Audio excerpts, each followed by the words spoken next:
വെജിറ്റേറിയൻസിന് സ്പെഷ്യലായിട്ട് ഉണ്ടാക്കുന്ന eggless mayonnaise ആണ് നമ്മുടെ ഇന്നത്തെ റെസിപ്പി. അപ്പോൾ എങ്ങനെയാണ് എഗ്ലെസ് മയണൈസ് ഉണ്ടാക്കുക നമുക്ക് വേഗം നോക്കാം.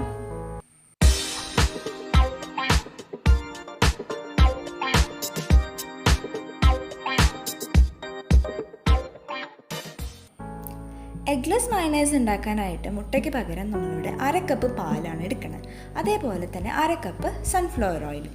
അപ്പോൾ ചെറിയ മിക്സിയുടെ ജാറിലേക്ക് 1/2 കപ്പ് പാലും അതേപോലെ തന്നെ 1/2 കപ്പ് സൺഫ്ലവർ ഓയിലും ഒഴിക്കണം. പിന്നെ അതിനെ നമുക്ക് ടേസ്റ്റ് മോഡിഫൈ ചെയ്യാനായിട്ട് വെളുത്തുള്ളി ചേർക്കുന്നുണ്ട്. ഒരു അല്ലി വെളുത്തുള്ളിയെ നമുക്കതിലേക്ക് ചേർക്കേണ്ട ആവശ്യമുള്ളൂ. അപ്പോൾ ഈ എണ്ണയുടെ അളവ് കൂടുന്നതിനനുസരിച്ച് നമ്മുടെ മയണൈസിൻ്റെ തിക്നെസ്സും കൂടും കേട്ടോ. ഇത് ശരിക്കും ഉണ്ടാക്കാൻ ഭയങ്കര എളുപ്പമാണ് കേട്ടോ. പിന്നെ എരിവിന് വേണ്ടിയിട്ട് ഒരു 1/4 ടീസ്പൂൺ കുരുമുളക് പൊടി ഇട്ടിട്ടുണ്ട്. പിന്നെ ഒരു ചെറിയ മധുര ടേസ്റ്റ് വേണമല്ലോ, അപ്പോൾ ഒരു 1/4 to 1/2 ടീസ്പൂൺ പഞ്ചസാര അതിൽ ചേർക്കുക. ഉപ്പും, അതായത് ഒരു നുള്ളു ഉപ്പ്, ആവശ്യത്തിന് ഉപ്പ് നമ്മൾ നോക്കിയിട്ട് വേണം ചേർക്കാൻ.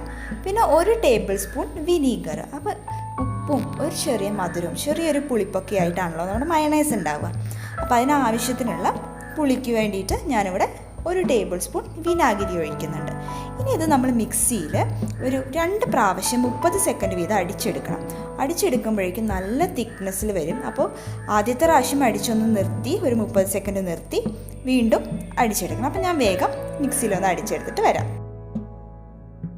നമ്മുടെ മയണൈസ് ഇവിടെ സൂപ്പറായിട്ട് തിക്ക് ആൻഡ് ക്രീമി ആയിട്ട് റെഡി ആയിട്ടുണ്ട്. ഞാൻ പറഞ്ഞ പോലെ 2 പ്രാവശ്യം മിക്സിയിൽ ഒരു 30 സെക്കൻഡ് വീതം അടിച്ചു കഴിഞ്ഞാൽ തന്നെ നല്ല ക്രീമി ആയിട്ട് വരും.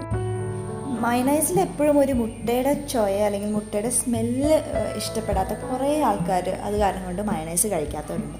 അപ്പോൾ ഇനി അതിൻ്റെ ആവശ്യമില്ലല്ലോ, നമുക്ക് എഗ്ഗ് ഇല്ലാണ്ടും അതായത് എഗ്ലെസ് ആയിട്ട് നമുക്ക് മയണൈസ് ഉണ്ടാക്കാം സിമ്പിളായിട്ട്. അപ്പോൾ എല്ലാവരും ഒന്ന് ഉണ്ടാക്കി നോക്കിയിട്ട് ഇഷ്ടമാവുകയാണെന്നുണ്ടെങ്കിൽ എന്തായാലും സബ്സ്ക്രൈബ് ചെയ്ത് സപ്പോർട്ട് ചെയ്യൂ, ഷെയർ ചെയ്യൂ. നെക്സ്റ്റ് വീഡിയോയിൽ നമുക്ക് വീണ്ടും കാണാം. ബൈ.